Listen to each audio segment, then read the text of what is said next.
ഞാൻ സിന്ധു സതീശൻ. വേടന്, റാപ്പർ ഗായകൻ വേടന് രാമനെ അറിയില്ല പോലും. പക്ഷേ രാവണനെ നന്നായിട്ട് അറിയാം. അങ്ങേർക്ക് 10 തലയുള്ളതും വേടനറിയും. ഈ വേടൻ്റെ നായകൻ രാവണനാണത്രേ. ആയിക്കോട്ടെ, ലൈംഗിക ആരോപണത്തിന് വിധേയനായ വേടന്, കഞ്ചാവ് കേസിൽ പ്രതിചേർക്കപ്പെട്ട വേടന് നായകനാക്കാൻ പറ്റിയ വ്യക്തിത്വം എന്നുള്ളത് രാവണൻ തന്നെയാണ്, യാതൊരു സംശയവുമില്ല. രാവണനേക്കാൾ യോജിക്കുന്ന മറ്റൊരു വേറെ ആരാണ് വേടനുള്ളത്, അല്ലേ? എഴുത്തും വായനയും വലിയ വശമില്ലാത്ത വേടനെ കമ്പരാമായണത്തിൽ ഇമ്പം കയറിയിട്ടാണത്രേ 10 തലയും വെച്ച് ഒരു റാപ്പ് ഗാനം ഉണ്ടാക്കുന്നത്. അതുമാത്രമല്ല, വേടൻ വീണുപോയാനാണത്രേ. അത് ശരിക്കും ശരിയാണ്. ഈ വേടൻ്റെ ആദ്യത്തെ വീഴ്ച എന്ന് പറയുന്നത് അങ്ങ് രാവണൻ്റെ നാട്ടിൽ ശ്രീലങ്കയിൽ തന്നെയല്ലേ? ശ്രീലങ്കയിൽ നിന്നും തല്ലി ഓടിച്ചു വിട്ട ഒരു സ്ത്രീ നമ്മുടെ ഭാരതത്തിൽ വന്ന് അഭയാർത്ഥിയായി ജീവിക്കുകയും തൃശ്ശൂർക്കാരനെ വിവാഹം കഴിക്കുകയും ചെയ്തത്രേ. അന്ന് വീണ വീഴ്ചയിൽ നിന്നും ഇതുവരെയും വേടൻ ഉയർത്തെഴുന്നേറ്റിട്ടില്ല. ഇപ്പോൾ ഒന്ന് ഉയർത്തെഴുന്നേൽക്കാൻ ശ്രമിക്കുകയാണ്. അത് മാത്രമല്ല, വേടൻ്റെ കൂടെയുള്ള ആൾക്കാരും ഒന്നാകെ വീണു പോയിട്ടുണ്ട്.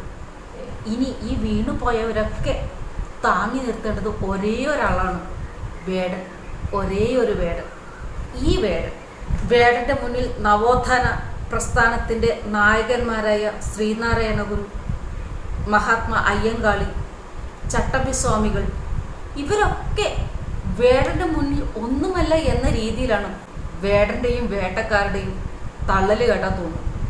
രാംലീല മൈതാനത്ത് ആണ്ടുതോറും രാവണ പെരുമ്പാടിനെ അമ്പെയ്ത് വീഴ്ത്തുന്ന ഒരു ആഘോഷമുണ്ടത്രേ. രാവണനെ ആണ്ടുതോറും അമ്പെയ്ത് വധിക്കുക എന്നതാണ് ഈ ആഘോഷം. അത് നമ്മുടെ ഈ ആധുനിക നവോത്ഥാന നായകനായ വേടന് അത്ര ഇഷ്ടമല്ലത്രേ. അത് സമൂഹത്തിൽ പൂർണ്ണമായും വെറുപ്പ് സൃഷ്ടിക്കുന്ന ഒരു ആഘോഷമാണത്രേ. മിക്കവാറും വേടൻ ഈ ആഘോഷം നിർത്തിക്കും, ഉറപ്പാണ്. പക്ഷേ രാവണനെ ലങ്കയിൽ, അതായത് ലങ്കേശിൻ്റെ മടയിൽ കയറി 10 തലയും കൊയ്ത് അയോധ്യയിലേക്ക് തിരിച്ചു വന്ന ഐതിഹ്യമാണ് രാമലീല, ശ്രീരാമൻ്റെ ലീല. അതെന്തായാലും വർഷാവർഷം കൊണ്ടാടും വേടൻ. അതിന് വേടൻ മോങ്ങിയിട്ട് ഒരു കാര്യവുമില്ല. ഇത് ഭാരതമാണ്, രാമൻ്റെ മണ്ണാണ്. ഇവിടെ രാമലീലകൾ കൊണ്ടാടിക്കൊണ്ടേയിരിക്കും. അതിന് ശ്രീലങ്കയിൽ തായ്വേരുള്ള അഭയാർത്ഥിയായിട്ട് വന്ന ഒരുവൻ്റെ മോങ്ങലിന് ഇവിടെ യാതൊരു വിലയും ഉണ്ടാവില്ല. ഇതിൽ സൂഡാപ്പികൾക്കും ജിഹാദികൾക്കും കമ്മികൾക്കും വേണ്ടി കരയുന്ന മോങ്ങുന്ന ഈ വേടന് ഈ ജന്മം മാത്രമല്ല, അടുത്ത 10 ജന്മം ഉണ്ടെങ്കിലും അത്രയും ജന്മം ഇങ്ങനെ റാപ്പിൽ കയറി മോങ്ങി നടക്കേണ്ടി വരും. പിന്നെ നിന്നേക്കാൾ വലിയ ഹിന്ദു വിരോധികളായ ആൾക്കാരുണ്ടായിരുന്നു. ഹിന്ദുക്കളോടും ക്രിസ്ത്യാനികളോടും അവലും മലരും കുന്തരിക്കും വാങ്ങിവെച്ചോളൂ, നിൻ്റെയൊക്കെ കാലം വരുന്നുണ്ട്, മര്യാദക്ക് ജീവിച്ചോ, അല്ലെങ്കിൽ നിൻ്റെയൊക്കെ അവസാനം ഞങ്ങളുടെ കൈകളിലൂടെയാണ് എന്നൊക്കെ വിളിച്ചു പറഞ്ഞ, അതായത് 2047 ഇന്ത്യ ഇസ്ലാമിലൂടെ എന്ന് സ്വപ്നം കണ്ട കുറേയേറെ നവോത്ഥാനക്കാരുണ്ടായിരുന്നു. അവരൊക്കെ ഇപ്പോൾ എവിടെയാണ്? തിഹാർ ജയിലിൽ ഉണ്ട തിന്നുന്നു.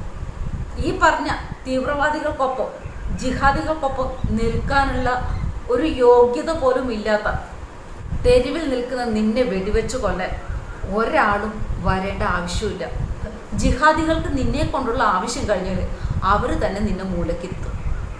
അതിന് നീ അധികം കാത്തു നിൽക്കേണ്ട ആവശ്യമൊന്നുമില്ല.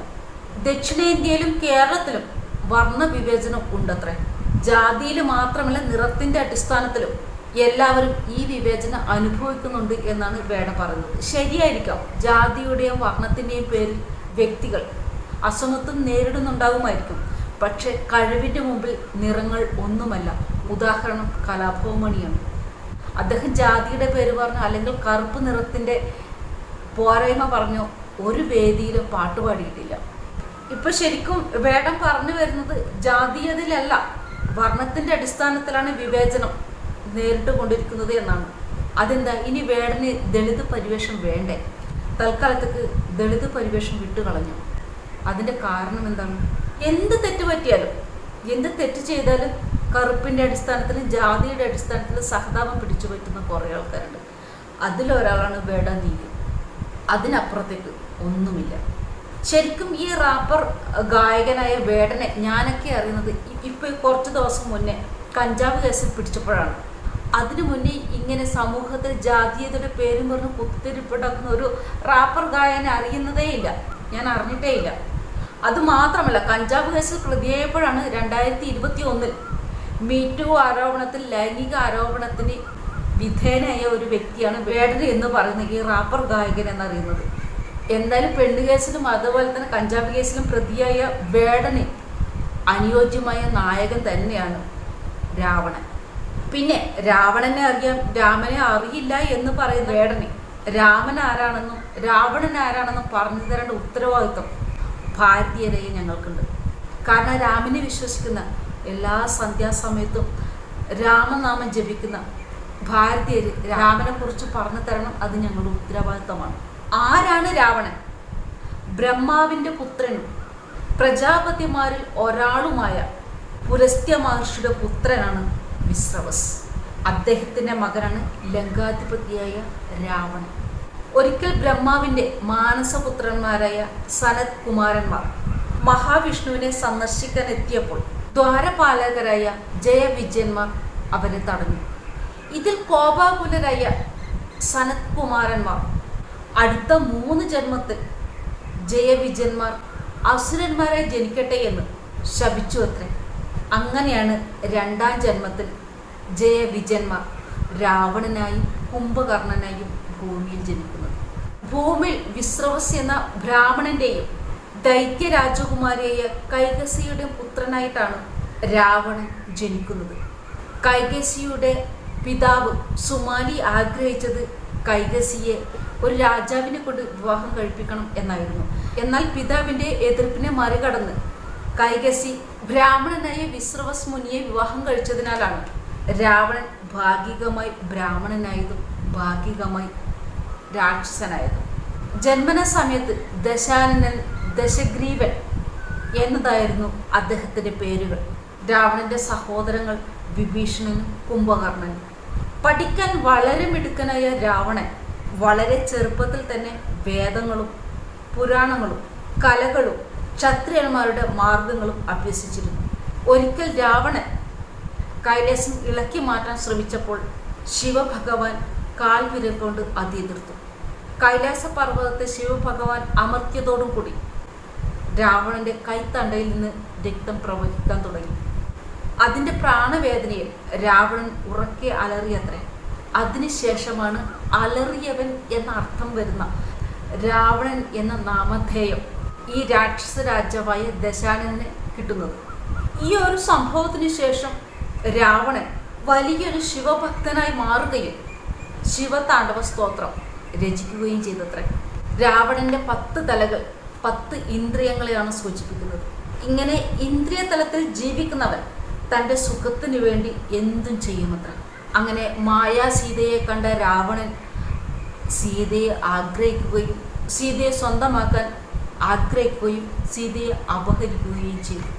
അപഹരിച്ചു കൊണ്ടുപോയ സീതയെ ലങ്കയിലെ അശോകവനത്തിൽ പാർപ്പിക്കുകയും സീതയെ തിരിഞ്ഞ് ലങ്കയിലെത്തിയ ഹനുമാൻ ലങ്കാദഹനം നടത്തുകയും ഒടുവിൽ ലങ്കയിലേക്ക് യാത്ര ചെയ്യാൻ ശ്രീരാമ ലക്ഷ്മണന്മാരും വാനരന്മാരും കൂടി കടലിന് കുറുകെ സേതുബന്ധനം നിർമ്മിക്കുകയും രാവണന്റെ 10 തലകൾ, അതായത് 10 ഇന്ദ്രിയങ്ങളും അറുത്തു മാറ്റുകയും ലങ്കയുടെ ഭരണം വിഭീഷണന് കൊടുക്കുകയും ശ്രീരാമൻ അയോധ്യയിലേക്ക് തിരികെ വരികയും ചെയ്തു. അതായത് നവോത്ഥാന നായകനായ വേടാം രാവണൻ എന്നത് രാമായണത്തിലെ ഒരു കഥാപാത്രമാണ്. രാമനില്ലെങ്കിൽ രാവണനോ, രാവണനില്ലെങ്കിൽ രാമനോ ഇല്ല. പിന്നെ രാമായണ മാസം തുടങ്ങുമ്പോൾ തന്നെ രാമനെ അറിയില്ല, രാവണനെ മാത്രമേ അറിയൂ എന്ന കുത്തിത്തിരിപ്പുമായി നീ വരുന്നത് നീ ജിഹാദികളുടെ ചട്ടുകമായതുകൊണ്ടാണ്. ആവശ്യം കഴിഞ്ഞാൽ നീ എന്ന ചട്ടുകം അവർ വലിച്ചെറിയുക തന്നെ ചെയ്യും. പിന്നെ ജിഹാദികളുടെ അജണ്ട എത്ര തന്നെ നിങ്ങളുടെ നടത്താൻ ശ്രമിച്ചാലും അതൊരിക്കലും നടക്കില്ല. കാരണം എന്തെന്നറിയൂ, ഇത് ഭാരതമാണ്, രാമരാജ്യം. കൂടാതെ ഇവിടെ ഒരു ഭരണഘടനയുണ്ട്, ഭരണകൂടമുണ്ട്. പിന്നെ നീ ഇനിയും രാവണനെ കൊണ്ടുവന്നുകൊണ്ടേയിരിക്കണം നിന്റെ റാപ്പ് ഗാനത്തിലൂടെ. ഞങ്ങൾ വീണ്ടും വീണ്ടും ആ രാവണ പെരുമ്പാടനെ വധിച്ചു കൊണ്ടേയിരിക്കും. അത് ഞങ്ങളുടെ കർത്തവ്യമാണ്, കർമ്മമാണ്, ധർമ്മമാണ്. കാരണം ഞങ്ങളൊക്കെ കേട്ടു വളർന്നതും പഠിച്ചു വളർന്നതും രാമവിജയമാണ്. അത് ആവർത്തിച്ചു കൊണ്ടേയിരിക്കും. മറ്റൊരു നല്ലൊരു വീഡിയോ ഇട്ടുകൊണ്ട് വരുന്നവരെല്ലാവരും